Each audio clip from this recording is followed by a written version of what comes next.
Millionaire hid cameras to protect his son, then almost collapsed after seeing the maid by the pool. Nathan Cole returned home earlier than expected on a gray afternoon when the city was still trapped in the heavy breathing of a midweek workday.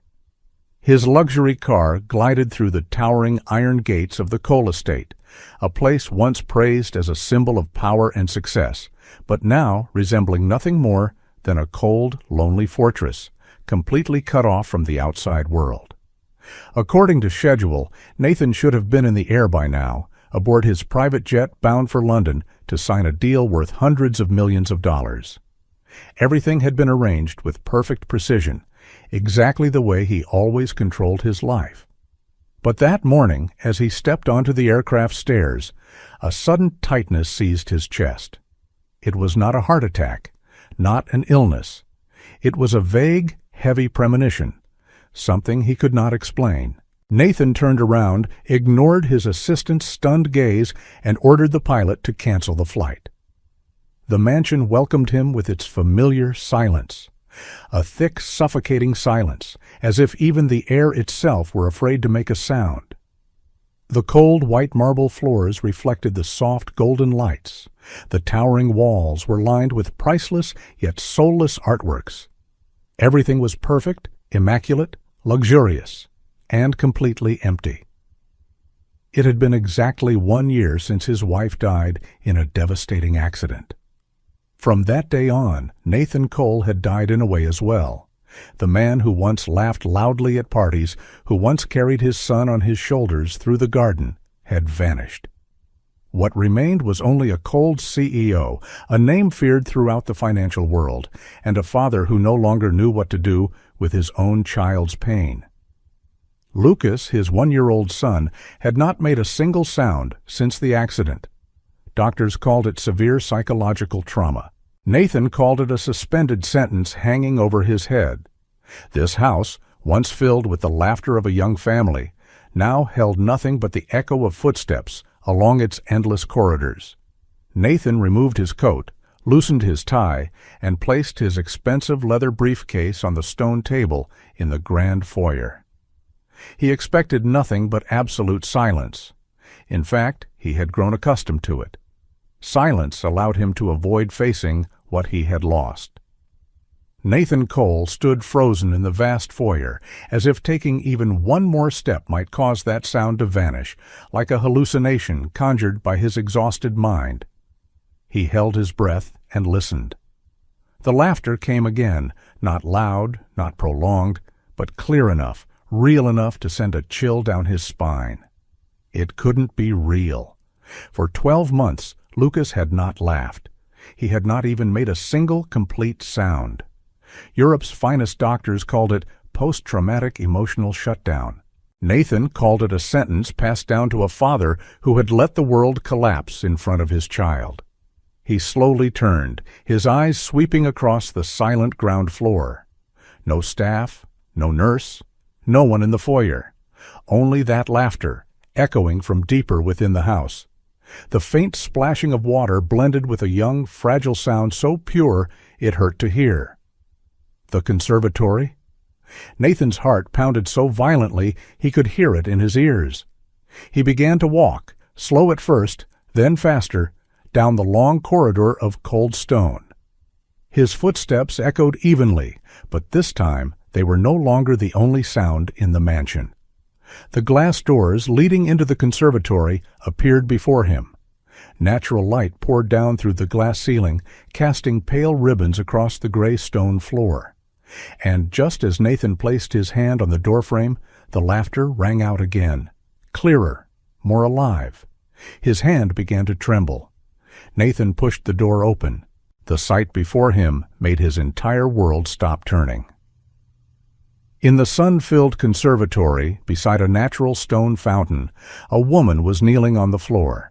She wore a simple maid's uniform, its colors faded, and cheap yellow rubber gloves on her hands. Her uniform looked painfully out of place amid the luxury of the Cole estate. In her arms was Lucas, his son, the child he had not heard laugh for an entire year. Lucas was soaked from head to toe, soft hair plastered to his forehead, clothes heavy with water, yet his tiny face glowed with an unfamiliar brightness. He was laughing, not a hesitant smile, not a reflexive twitch, but a full, ringing laugh bursting from his small chest, echoing through the glass-walled space. Lucas swung his chubby arms, slapping at the clear water in the fountain, sending droplets flying into the air, sparkling under the sunlight. Each splash made him laugh even louder, his pure sound melting every heart that heard it. "Look, Lucas," the woman whispered, her voice warm like velvet. "The water is dancing." Nathan could not hear every word, but he saw her smiling lips and the way her eyes followed the child's every movement with absolute focus. No phone, no clock, no distraction. Nothing in her world except Lucas. Light fell around them, forming a gentle halo. The contrast was cruelly clear. A child born of a billion-dollar empire and a maid in cheap gloves. Yet she was the one who had brought forth a miracle money could not buy. Nathan's legs went weak. He had to brace himself against the glass frame to keep from collapsing. His throat tightened, his chest aching as if struck by a heavy blow. His eyes burned. The world blurred as tears, emotions he had buried for a year, suddenly broke free. Then, between bursts of laughter, Lucas made another sound. Ma. Weak, unfinished, but devastatingly clear. Time froze. Nathan covered his mouth to keep from making a sound that might shatter the moment, but a soft, broken sob escaped him anyway. The woman playing with Lucas startled and turned around. And her frightened eyes met the stunned gaze of Nathan Cole, the most powerful man in this house. Maya froze when she saw Nathan Cole at the entrance of the conservatory. In that instant, it felt as if all the blood drained from her body. The smile still lingering on her lips vanished, replaced by the pure fear of someone long accustomed to being reprimanded. She lowered her head by instinct, clutching Lucas tightly against her chest as if it were her last reflex to protect the child. The yellow rubber gloves on her hands were still dripping wet, soaked through, looking painfully out of place, almost wrong, amid the elegant surroundings of the conservatory. Sir, Mr. Cole?" Maya's voice trembled, nearly breaking. "I'm sorry. I didn't mean to. She could not finish the sentence. She knew the unspoken rules of this house well. Cleaners were meant to clean. Child care workers were meant to provide care. She was invisible, a shadow that wiped floors and washed glass. She had no right to hold the young master, and certainly no right to leave him soaked in a decorative fountain. Maya braced herself for his fury. But it never came. Nathan did not shout. He did not scold. He did not step forward to snatch Lucas from her arms as she had imagined hundreds of times in her mind. He only stood there, motionless, his gaze locked onto the child in her arms, the child who was looking back at him with shining eyes and smiling. Lucas did not cry at the sight of his father. He did not panic. Instead, he let out a small, giggling laugh and reached toward Nathan, as if recognizing something familiar. That moment shattered the last wall inside Nathan. His knees collapsed onto the cold, wet stone floor. A billionaire, a man the entire city feared, now knelt before a maid in a cheap uniform. His suit, worth tens of thousands of dollars, soaked through. Yet he did not care. He cried, not loudly, not in sobs, just heavy tears rolling down the face that had always been cold and unyielding. "What? What did you do?" Nathan's voice was hoarse, as if torn raw from inside his throat. "What did you do to my son?" Maya was stunned.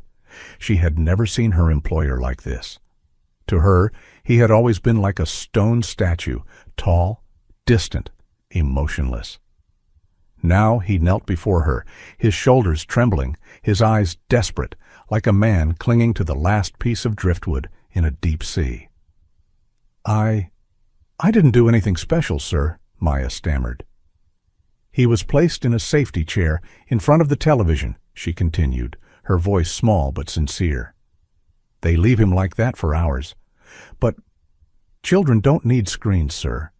Children need to play. They need to see nature." She drew in a deep breath, gathering the last of her courage.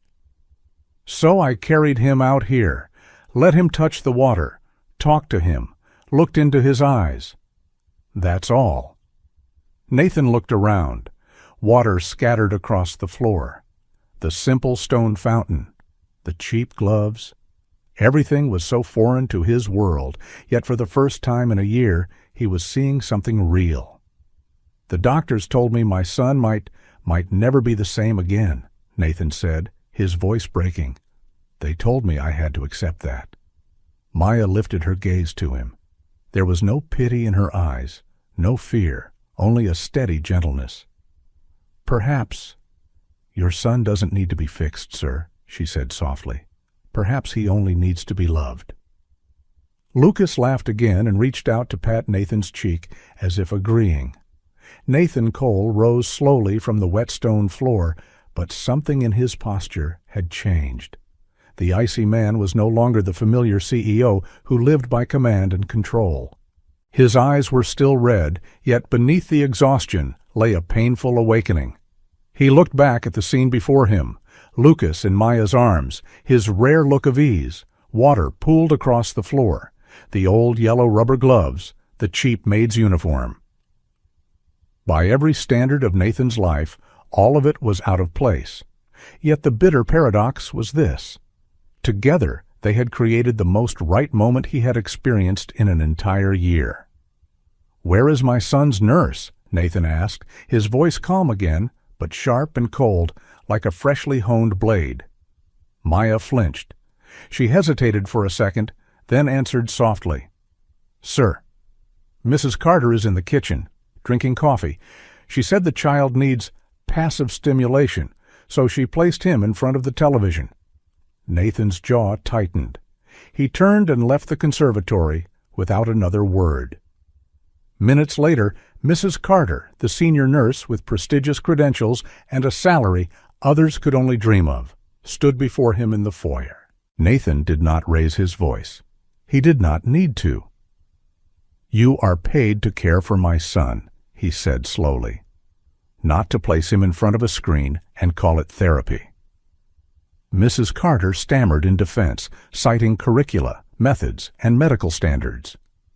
Nathan listened, then interrupted. "You're dismissed," he said firmly. "Effective immediately. No negotiation, no second chances." Nathan returned to the conservatory. Maya was still standing there, holding Lucas, her face tense as she awaited her sentence. She was used to being blamed, used to being replaced, used to leaving in silence. But Nathan stopped in front of her. "From this moment on," he said, his voice low but clear, "you will no longer be doing cleaning work." Maya's eyes widened, her heart tightening. "Sir, are you dismissing me?" "On the contrary," Nathan replied. "I will triple your salary. You will receive full medical insurance for both you and your mother. I will arrange a driver if needed." Maya was stunned. She could hardly comprehend what she was hearing. "But I am only a maid." "No," Nathan cut in, his gaze firm but no longer cold. "From today forward, your only duty is to care for Lucas. No one else is to touch my son. Only you." By now, Lucas had rested his head on Maya's shoulder, breathing evenly, completely relaxed. The image struck Nathan's mind like an exclamation point. "I do not need credentials," he continued. "I do not need records.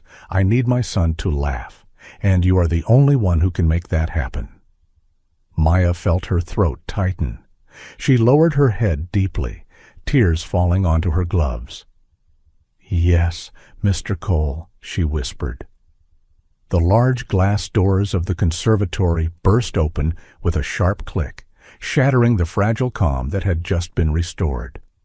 The sound of high heels struck the marble floor, decisive, cold, carrying the confidence of someone who always believed she belonged here. Isabella Reed had arrived. She entered as if the light inside the conservatory had been switched on solely for her. Her blonde hair was impeccably styled, her form-fitting designer dress accentuating her flawless figure, every detail exuding wealth and power. Isabella was the kind of woman accustomed to standing beside successful men, appearing on magazine covers and receiving priority. Always. Her gaze swept over Nathan first, pausing for a brief beat, long enough to register the change in his posture. Then her eyes drifted downward and stopped entirely on Maya. The smile on Isabella's lips vanished. She saw the yellow rubber gloves, the maid's uniform still damp with water, and Lucas, the heir to the coal empire, resting calmly in the arms of someone Isabella had never considered her equal. "What is going on here?" Isabella asked, her voice sharp and high, like a slender blade. Without waiting for an answer, she stepped closer, the expensive perfume overpowering the scent of water in the conservatory. Disgust was plain in her eyes as she looked at Maya. "Why is she holding Lucas?" Isabella said with contempt. "Do you know who you are touching with those gloves?" Maya stiffened by instinct, clutching Lucas closer. She lowered her head, unable to respond as the familiar feeling of smallness and guilt washed over her. She was used to that look, the look that treated her as something dirty to be avoided. "Isabella," Nathan spoke. His voice was not loud, but it was low and firm enough to freeze the air in the room. "Lower your hand," he continued when he saw Isabella about to move closer. "You're frightening my son." Isabella froze. She turned to Nathan, eyes wide, unable to believe what she was hearing. Throughout their relationship, Nathan Cole had never spoken to her in that tone, never drawn a boundary, never stood on anyone else's side. "Me?" She let out a strained laugh. "I'm worried about your child. Can't you see? Isabella glanced Maya up and down. "Is a cleaner. Poor? A carrier of disease?" Lucas suddenly burrowed into Maya's neck, releasing a tiny whimper. The faint sound was enough to make Nathan step forward. "That's enough," he said, his voice deep and sharp. "Lucas is at peace, and that is the only thing that matters, and from now on, Maya will be Lucas's primary caregiver." Heat flared across Isabella's face, not with embarrassment, but with insult. For the first time, her power had failed her. She looked at Maya again. This time it was not only contempt, it was recognition, a threat. Not because Maya had done anything wrong, but because Maya had accomplished what Isabella never had. As Isabella turned and left the conservatory, her social smile returned to her lips. But deep in her eyes, a cold resolve was being born. In the days that followed, the Cole estate began to change in ways no one had expected. The deadly silence that once smothered every hallway was gradually broken by small but vivid sounds.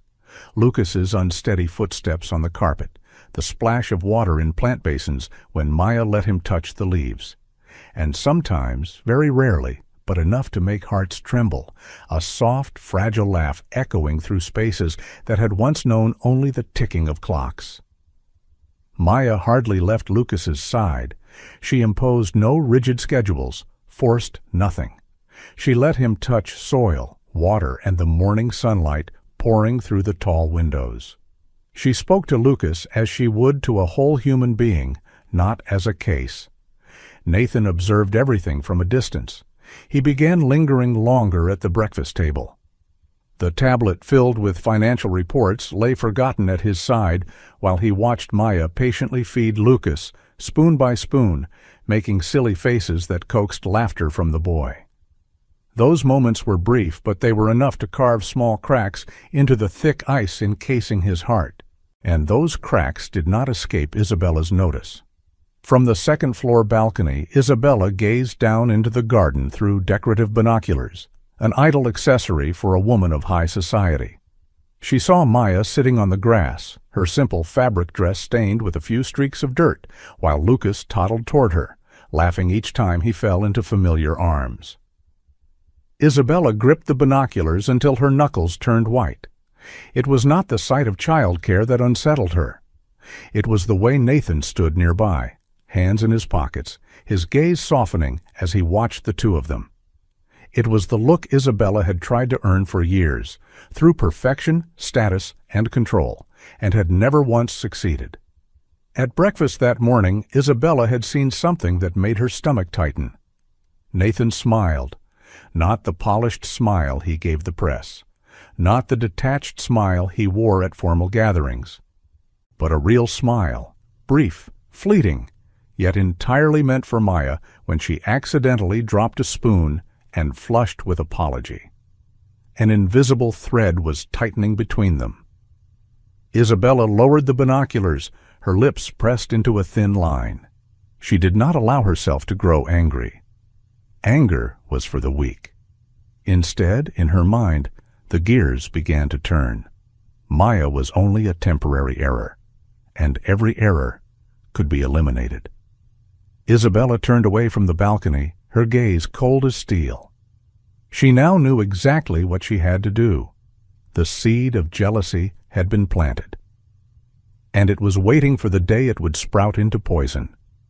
Isabella did not act hastily. She waited, observed, and allowed Maya to grow just confident enough to believe she was safe. That was always how Isabella did things, never attacking head-on, but setting traps and watching her prey walk into them on its own. The next morning, Isabella woke with a cold, decisive resolve. She needed an ending, fast, irreversible. She chose the indoor pool. It was a vast space with a soaring glass ceiling, the deep blue water reflecting light like a mirror. Because of the danger it posed to small children, the area was always kept locked and opened only under supervision. But Isabella had the master key, a privilege of the future lady of the house. She entered while the mansion was still quiet. The soft, steady click of her heels echoed lightly. Isabella stopped at a corner of the marble floor where the corridor opened directly toward the pool's edge. A sharp turn, dangerously easy to slip on if one wasn't careful.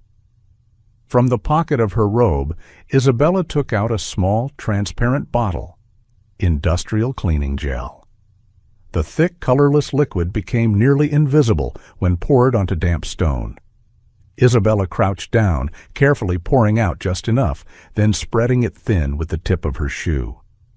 The marble looked no different than before. Clean, dry, safe, a perfect trap. Perfect. Isabella straightened and regarded her work with cold satisfaction.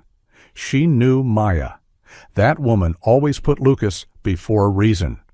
All it would take was the right trigger, and Maya would run, without thinking, without hesitation. Isabella took out her phone and dialed the kitchen's internal line. On the other end, Maya was preparing breakfast for Lucas. The knife slipped from her hand when Isabella's voice exploded through the receiver, panicked to a terrifying degree. "Maya, hurry! Lucas is at the pool!" Isabella screamed. "He crawled out there. He's about to fall into the water." The blood in Maya's veins seemed to freeze. "What?" she gasped, her heart pounding wildly. I just put him in the crib." "There's no time," Isabella shouted. "If you're even 1 second late—" Maya could not hear another word. She bolted out of the kitchen, leaving everything behind. The squeal of rubber soles skidding over stone tore through the quiet halls, her breath coming in ragged bursts. In her mind, there was only one image: Lucas at the pool's edge, about to fall in. At the pool, Isabella stood on the opposite side, both hands covering her mouth, perfectly performing the role of a panicked woman. Near the edge, Lucas was crawling slowly across the floor, confused, but still safe. Isabella had placed him there only seconds earlier. Maya ran toward him. She did not look down at the floor. She only looked at Lucas. And in that exact instant, her foot landed on the invisible slick of marble. Isabella Reed's final trap had succeeded.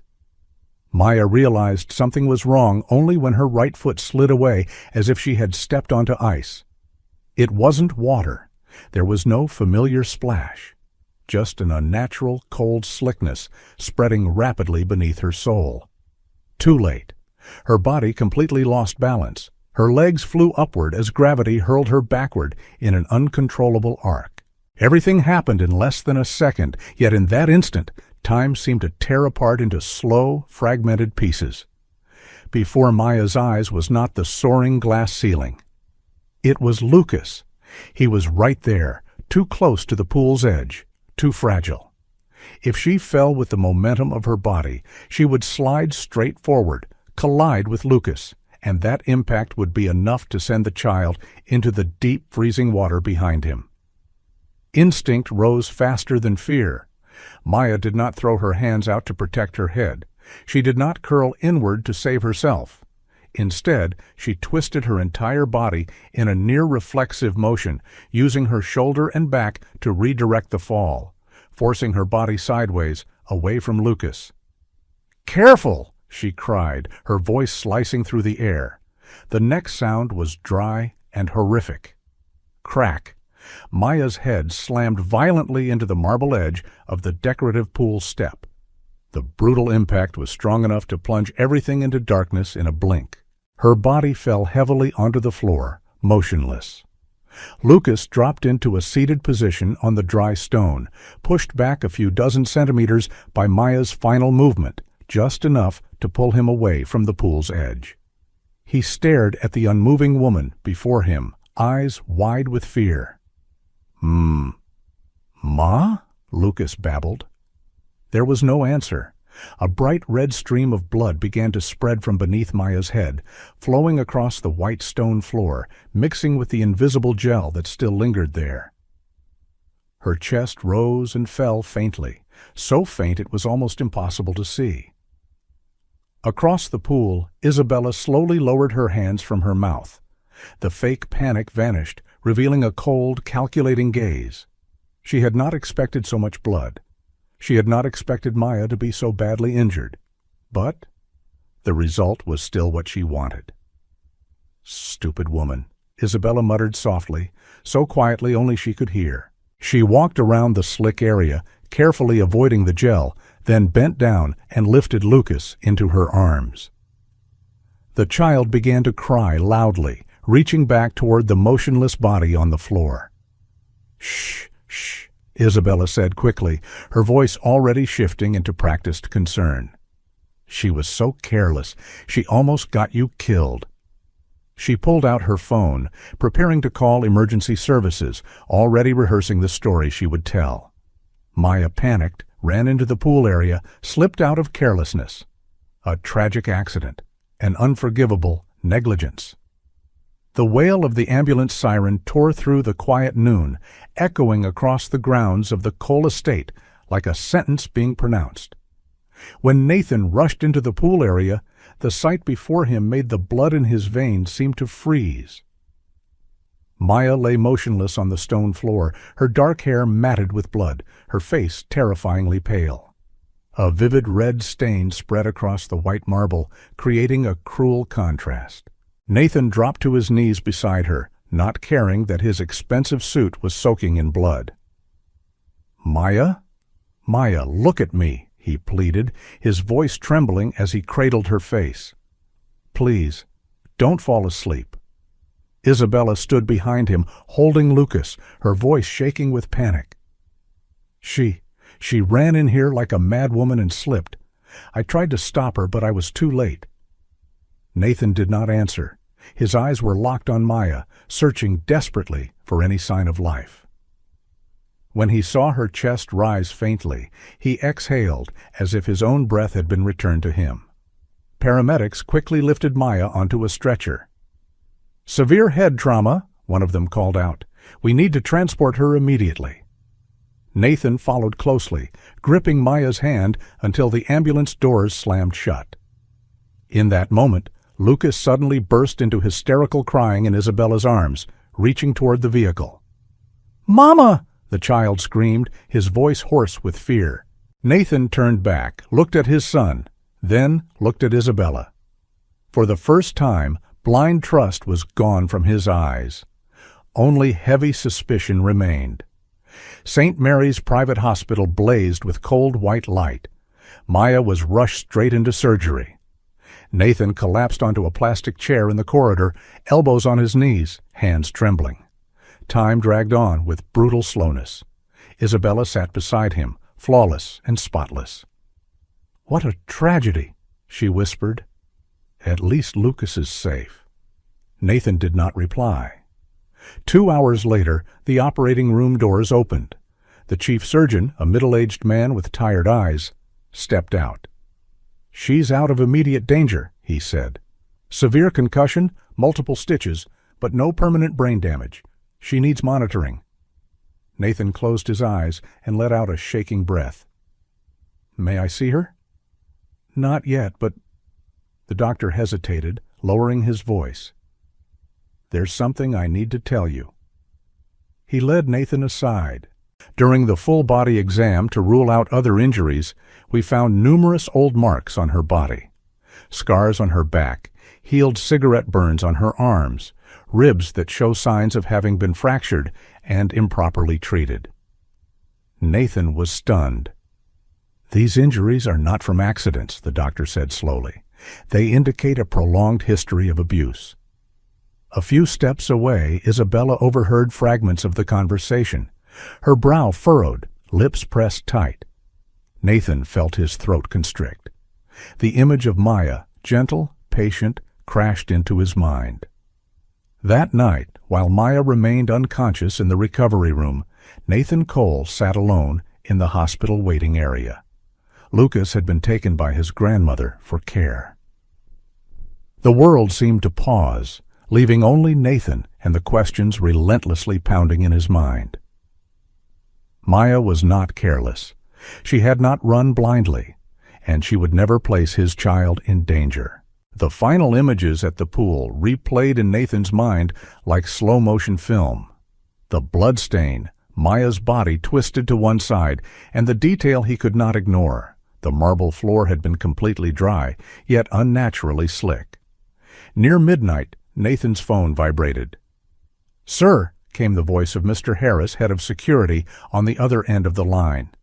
"As part of insurance protocol, we secured the pool area to examine the scene. There is something I think you should know." "Report," Nathan replied immediately, his voice low. The marble floor showed traces of an industrial cleaning gel, not standard household chemicals, extremely slick, extremely dangerous. Nathan's heart clenched. "What about the pool cameras?" he asked. There was a brief pause. "The main camera was reported out of order as of yesterday. According to the log, Ms. Isabella Reed signed the maintenance confirmation." Nathan's hand tightened around the phone until his knuckles went white. "But," Harris continued, "we have just discovered a newly installed auxiliary camera on the upper corridor, wide angle.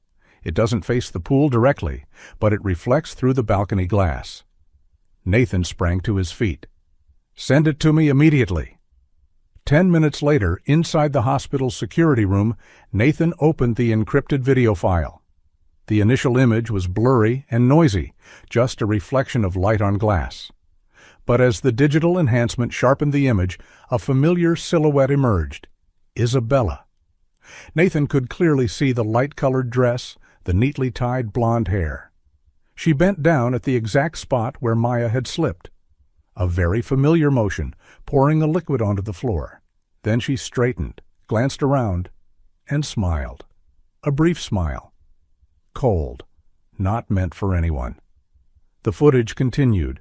Isabella took out her phone and made a call. Seconds later, Maya appeared in the frame, running at full speed, her gaze fixed only on Lucas. Then the slip, the desperate twist, the brutal fall. Nathan closed the video. He did not need to see any more. Every scattered piece had now locked into a single, complete picture, one so revolting it sent a chill through his spine. Nathan closed his eyes and drew in a deep breath. When he opened them again, his gaze had changed completely. There was no more hesitation, no more conflicted emotion. The following morning, the Cole estate was wrapped in a strange atmosphere, so quiet it felt suffocating. News of Maya's accident had spread among the staff, but no one knew the details. They only knew that Nathan Cole had ordered everyone to gather in the grand hall. Isabella sat on a velvet sofa, draped in a silk robe, holding a teacup as if everything were still under her control. She believed she had told a story that was plausible enough. An accident, a careless maid, and a child who had narrowly escaped harm. She did not know that. Nathan had seen everything. The main doors opened. Nathan entered the hall with Mr. Harris and 2 security officers. His face was terrifyingly calm, no rage, no agitation, only the cold composure of a man who already held the ending in his hands. "Thank you all for being here," Nathan said evenly. "What we are addressing today has nothing to do with work. It has to do with the truth." Isabella took a sip of tea. "Nathan, I don't think this is the right time." "Isabella," he cut in. Just one word, but it was enough to freeze the room. Nathan gestured to Harris. The large screen at the far end of the hall lit up. "Before we watch," Nathan continued, his eyes never leaving Isabella, "I want to ask you one question. Do you still maintain that the incident at the pool was caused by Maya's carelessness?" Isabella set down her teacup and offered a thin smile. "Of course. I was there. I saw everything." Nathan nodded slowly. "Good." He snapped his fingers. The video began to play. A deathly silence fell over the room as the reflected footage appeared. Isabella bending down, pouring industrial gel onto the marble floor, straightening up, and a fleeting smile, cold as a blade. Several maids raised their hands to their mouths. Someone drew a sharp breath. The video continued, showing Maya running in, the slip, the desperate twist, and her body collapsing into a pool of blood. Nathan switched off the screen. He turned to Isabella. "Would you like to explain?" Isabella went pale. She sprang to her feet, her voice trembling, though she tried to keep her pride intact. "That's fabricated. Technology can do anything. Someone is framing me." Nathan stepped forward one pace. "They tested the gel bottle found in the trash. Your fingerprints are on it." The hall fell into absolute silence. "Do you have anything else you'd like to say?" Nathan asked. Isabella burst out, tears spilling, panic finally breaking through. I only wanted to protect our future," she screamed. "She was taking you away from me, taking Lucas away from me. I didn't mean to kill her." "You did," Nathan said, each word slow and deliberate. "You put my son in mortal danger, and you attempted to kill the woman who saved his life." Isabella trembled, stepping backward. "My father is a senator," she whispered. "You can't." "I can," Nathan cut in. "And I will." He turned to Harris. "Forward all evidence to our attorneys and the district attorney," Nathan ordered. "File charges for attempted murder, tampering with evidence, and endangering a minor."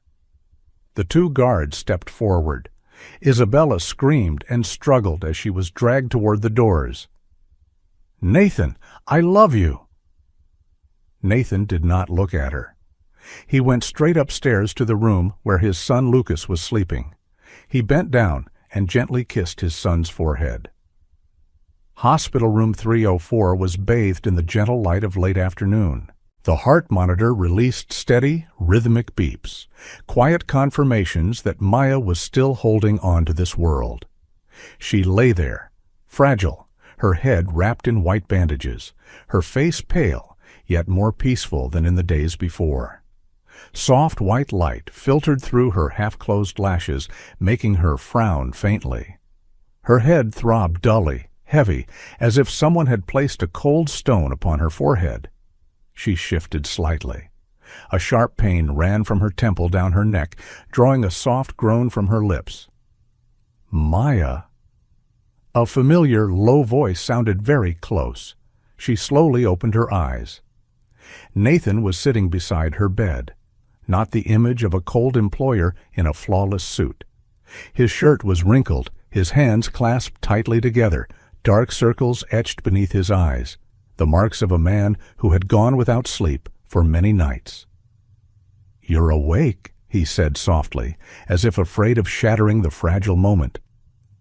"The doctor said you'll be all right. You frightened me." Maya tried to remember. The pool, the slick floor, Lucas. She lifted her hand in alarm, but the bandages slowed the movement. "Lucas," she whispered, her voice hoarse. Is he okay?" Nathan swallowed. "My son is safe because of you." Maya closed her eyes, a very faint smile forming on her lips. "That's good."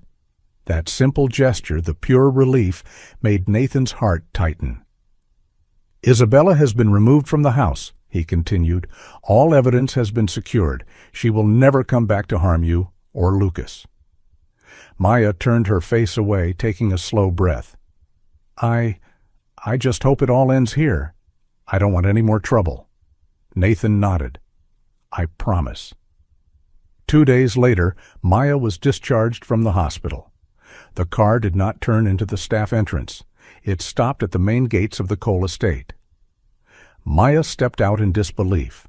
All the household staff were lined up on both sides of the driveway. Lucas was being held at the front.